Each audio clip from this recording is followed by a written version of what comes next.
Olá, tudo bom? Essa senhora que está na foto é a presidente da Uber aqui no Brasil.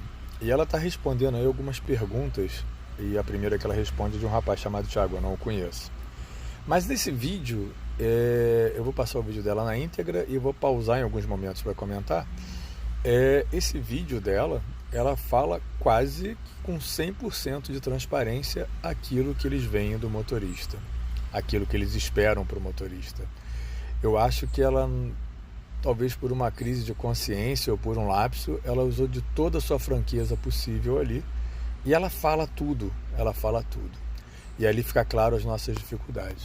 Ela representa a personificação da Uber no Brasil, talvez até no mundo. Vamos ouvir o vídeo.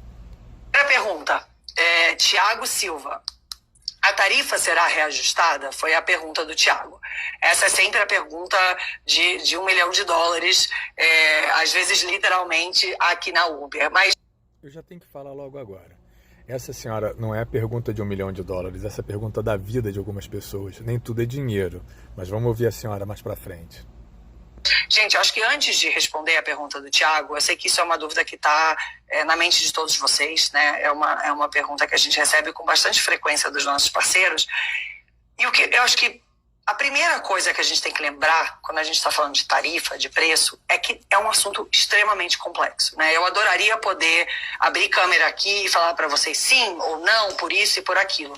Mas a verdade é que, olha tudo que a gente falou de 2020, gente. Olha quanto as nossas cidades mudaram. Bom, pelo visto, a senhora Cláudia, se não me engano é o nome dela, ela vai começar a justificar a falta de aumento por conta da pandemia. Interessante que a Uber cresceu muito. Eu vou postar no meu Facebook o último balanço da Uber, vocês vão ver como a empresa cresceu. Então, assim, isso com dinheiro, apesar de ter sido a primeira coisa que ela citou, não é o problema, é a solução. E, assim, antes da pandemia já não tinha aumento há alguns anos, dona Cláudia, a senhora deve saber disso. Eu acho que a senhora é funcionária nova na Uber, né? Uma hora elas estão fechadas, outra hora elas estão abertas, uma hora não tem ninguém na rua, outra hora está todo mundo saindo de casa. E isso tudo faz parte da dinâmica da tarifa. E a única forma que a Uber tem de realmente se adaptar a todas essas mudanças na cidade é adaptando a tarifa. E, na verdade, não é a única forma, mas é uma forma extremamente importante. Bom, ainda bem que a senhora corrigiu. Porque a única forma de se adaptar à pandemia é adaptando a tarifa, é matando o motorista de fome. É isso que a senhora quer dizer? Eu não entendi. Importante da gente fazer essa adaptação. Então, o assunto ele é sempre uma busca de equilíbrio. Nos nossos times, essa é a meta deles. Poxa, como que eu encontro o melhor equilíbrio entre o quanto o usuário está disposto a pagar naquela cidade, naquele lugar, naquela hora do dia, e qual é o mínimo que o nosso motorista está disposto a receber. Diga, minha senhora, pelo amor de Deus, qual é o mínimo que o motorista está disposto a receber? Senhora, dona Cláudia, eu não sou escravo. Eu não posso receber o mínimo. O meu negócio é igualzinho da Uber, é para dar lucro. Eu acho que a senhora não entendeu bem como é que a coisa funciona. O fato da senhora ser lourinha, branquinha, bonitinha e tudo mais, não lhe dá o direito de achar que a senhora pode escravizar os motoristas, né? Nem a Uber, né? Não tem esse direito. Pelo amor de Deus, quer dizer que o equilíbrio é o mínimo que o passageiro quer pagar e o mínimo que o motorista quer receber? Não, a senhora está cometendo um grave engano. Nós não somos escravos da Uber nem de ninguém. Mas vou continuar lhe ouvindo em respeito aos meus colegas, não mais em respeito ao que a senhora está dizendo, porque o que a senhora está dizendo é uma falta de respeito comigo. E, obviamente, a gente não quer trabalhar nesse mínimo, né? A gente está sempre em busca de formas de vocês receberem mais, mas junto com... Ah, bom, então agora a senhora justificou. A senhora está em busca de eu receber mais. Então me explica, eu já fiz essa pergunta, inclusive uma vez para uma pessoa da Uber. Por que 2 mais 2 para Uber não é 4, é 5? Como é que eu vou receber mais se a senhora cria modalidades para eu ganhar menos? Como é que eu vou receber mais se tudo está aumentando e a senhora, ao contrário, na contramão de tudo, propõe a diminuição do valor? Eu sei que isso é muito bom para vocês e eu vou lhe explicar já por quê. Com esse equilíbrio, a gente precisa também trabalhar na disponibilidade dos nossos usuários pagarem. Se eles não estiverem dispostos a pagar, não adianta nada a gente botar um preço mais alto, onde teoricamente vocês vão receber mais. Se a senhora perguntar a qualquer pessoa, ela vai dizer que não quer pagar nada. Cuidado, viu, dona Cláudia? Porque de graça não vai dar para trabalhar. É bom, a senhora pode talvez oferecer menos chibatadas em troca de trabalhar de graça. Deve ser isso a proposta. se não tem usuário querendo viagem. Se o aplicativo não vai tocar, vocês vão ficar muito tempo ociosos, tá? Então, o tema de... Ai, meu Deus do céu, a preocupação da senhora é da gente ficar sem ter o que fazer, ficar ocioso. A senhora já ouviu falar em mais-valia, em lei de procura e oferta? A senhora já deve ter ouvido falar nisso, não é possível. E assim, um serviço ele não é pautado naquilo que o cliente quer pagar, ele é pautado a partir do custo e da margem de lucro do prestador. Nós não somos empreendedores ou somos escravos disfarçados de empreendedores? De tarifa, ele é esse tema, acho que coisas importantes, ele é um tema que a gente está sempre tentando buscar esse equilíbrio. Com isso vem uma série de mudanças, sempre vem uma diferença nos incentivos, nas promoções que a gente faz para os usuários, mas isso é o que está por trás e é o nosso fio condutor aí por trás de todas as decisões de tarifa. E não é à toa que hoje a gente passou a manhã falando sobre quem escolhe Uber gasta menos. Então, um conceito que eu queria que a gente... Quem escolhe Uber gasta menos e quem escolhe Uber escraviza mais. Porque para alguém se dar bem, abre aspas, alguém gastar menos e a empresa ficar mais milionária, quem está pagando essa conta, dona Cláudia, é o motorista. A senhora compra o mercado com a mão de obra do motorista. A senhora compra o mercado com o meu dinheiro, com o dinheiro dos meus colegas. A senhora acha isso correto? A senhora, para fazer uma economia, para poder fazer alguma coisa assim e ganhar mais, a senhora está sacrificando pessoas, ou não? A gente realmente pensasse juntos, se a gente pensasse juntos, quando a gente fala de ganho, a gente não está falando só do quanto eu ganhei naquela viagem. A gente também tem que lembrar que a gente está falando de quanto custou fazer aquela viagem. Então, eu tenho a manutenção do carro, eu tenho o combustível, eu tenho uma série de coisas que estão por trás do momento que vocês estão ativos na plataforma. E é por isso que hoje a gente realmente passou o dia focado em gasto. Se a gente conseguir diminuir os gastos de vocês, vocês vão ter um lucro maior. Ah, não. Agora eu entendi. A senhora poderia, por exemplo, diminuir o seu salário, tirar 80% do seu salário, fazer um salário poupa, né? Poupa da concorrência, e diminuir o seu salário e o de todos os seus colegas, né?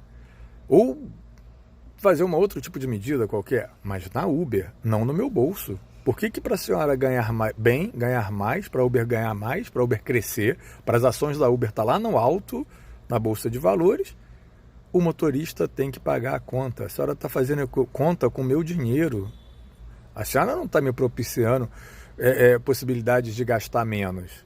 Eu não tenho que gastar menos, me matar de trabalhar, porque gastar menos, eu não sei se a senhora sabe, quando a gente gasta muito pouquinho para fazer alguma coisa, por exemplo, não sei se a senhora tem carro, se eu botar uma gasolina muito baratinha, é aquela gasolina misturada que vende no posto sem bandeira, ela ferra com o meu carro. Se eu for num mecânico meia boca, eu perco muitos dias com o carro lá. Se eu comprar peça de segunda, porque é mais baratinho, eu acabo com o meu carro. Mas talvez para Uber não tenha problema, não é verdade, dona Cláudia? Porque se eu acabar com o meu carro, entra outro motorista, porque vocês enrolam o motorista, enganam o motorista, iludem o motorista, entra outro motorista, e esse motorista que entra com um carro novinho, cheio de esperança, cheio de possibilidades de ganhar dinheiro, e aí depois ele vai passar pelo processo do gastar menos, para ver se sobra um pouquinho para ele, né? Entendi. No final do dia, a margem de vocês pela hora dirigida, pelo dia dirigido, vai ser maior. Então, a tarifa vai estar sempre em busca desse equilíbrio e cada vez mais a gente vai querer reduzir esse gasto. O equilíbrio é aquele mínimo possível que o motorista suporta ou aceita ganhar. Não é nem suporta, porque suportar ele não suporta, é que ele aceita. Às vezes por falta de conhecimento, de instrução, por necessidade de levar o pão para casa. Entende? Para que o que vocês ganharem na tarifa, realmente vocês poderem lucrar mais, tá? Então, Thiago, assim, desculpa não conseguir te dar uma resposta mais binária, mais preto e branco, mas infelizmente esse tema de preço ele é um tema que muda, né? Agora eu gostei. Eu vou falar pro proprietário do meu apartamento, para assim, olha, se desculpa eu não poder te dar uma resposta mais binária, mais dinâmica, relacionada ao valor do aluguel, que eu estou atrasado, porque a Uber não me dá uma resposta mais binária, mais dinâmica. Ou então, eu vou falar isso na escola dos meus filhos. Olha, desculpa, eu não posso pagar a escola porque eu não tenho como dar uma resposta mais binária ou mais dinâmica. Ah, meu Deus. Pensa, São Paulo é completamente diferente de Salvador, que é completamente diferente de Porto Alegre, e cada cidade, cada equipe e cada mercado tem a sua dinâmica que também muda. Então, como a gente já falou, nessa pandemia essas coisas mudavam Ah, que bom. A senhora tem a consciência que é diferente uma cidade da outra. A senhora deve saber, então, quanto custa a gasolina, por exemplo, no Rio de Janeiro, em Florianópolis, em Curitiba, né, em São Paulo, o quanto está o quilo do feijão, talvez. O preço do óleo a senhora deve saber, não é possível. Né? A senhora deve saber também que tudo aumentou muito, mas muito. Desde 2014, quando a Uber entrou no Brasil, tudo aumentou muito. E só a Uber diminuiu a tarifa. E quando não tinha mais para onde diminuir, criou uma modalidade e fomenta que o cliente use essa modalidade, fica fazendo campanha em cima do cliente para ele usar essa modalidade para acabar de matar de fome o motorista. Isso é muito bacana. Dias. E a gente está cada vez mais aí com o Uber Promo, com uma série de lançamentos, aprimorando isso. Lembrando, gente, esse evento aqui é mais uma forma da gente se falar, a nossa busca contínua por diálogo com vocês é a nossa peça fundamental em acertar. Então, Dona Cláudia, fico feliz que a senhora queira conversar conosco. Eu vou passar para a senhora aí o meu link, o meu e-mail, alguma coisa assim, porque eu gostaria de conversar com a senhora pessoalmente a respeito dessas questões e até ajudar. Eu, inclusive, tenho um projeto que melhora a vida de todo mundo, porque eu nunca vi uma plataforma onde os prestadores de serviço estão sempre insatisfeitos, os usuários, a senhora não deve ter ideia, mas os usuários estão muito satisfeitos, porque nem todo mundo vê tudo como dinheiro, né? Não é assim que funciona. Existem outras qualidades, inclusive a segurança, né? Que a gente poderia conversar sobre isso também. E assim, a gente vê a plataforma alegando que está tendo prejuízo sempre. Então, nesse tripé, Dona Cláudia, eu digo isso há muito tempo, as coisas não vão bem. E se a senhora quiser sentar e conversar comigo, sentar e conversar com os meus colegas, vai ser um prazer. Inclusive, a gente já está organizado, a gente tem uma associação que tem um escritório emprestado e a gente senta lá e conversa. A gente pode fazer uma reunião lá, se a senhora quiser. Continuem mandando os feedbacks, continuem falando com os nossos times e a gente vai cada vez mais encontrar formas de ouvir esse feedback e voltar com vocês com toda a transparência do mundo, né? Eu não posso, é o que eu falei, eu adoraria entrar aqui na Câmara e falar, gente, tarifa está resolvido. Em relação à transparência, eu concordo com a senhora está sendo muito transparente nesse vídeo, eu sou muito agradecido por isso. Talvez algumas pessoas não percebam tudo que está dito no vídeo, por isso que eu estou fazendo esse aqui como se fosse um diálogo, na verdade. Vou deixar a senhora finalizar. Não é tão simples assim e vocês sempre terão uma postura transparente e honesta do nosso time, tá? Bom, amigos, eu fiz esse vídeo para que algumas pessoas tenham um entendimento um pouco maior do que a Dona Cláudia está dizendo, que é a principal responsável pela Uber no Brasil e que decidiu, de alguma maneira, mostrar as suas opiniões. Espero ter ajudado, espero que vocês tenham compreendido algumas questões e espero que esse diálogo aconteça de verdade. Estou aguardando ela fazer contato comigo e que esse diálogo seja verdadeiro e transparente. Tá certo, Dona Cláudia? Não me leve a mal, mas é que eu não consigo pagar ninguém, nem pagar minhas contas, falando que eu não tenho uma resposta binária ou dinâmica. Eu pago minhas contas com dinheiro mesmo, tá bom? Um abraço, tudo de bom.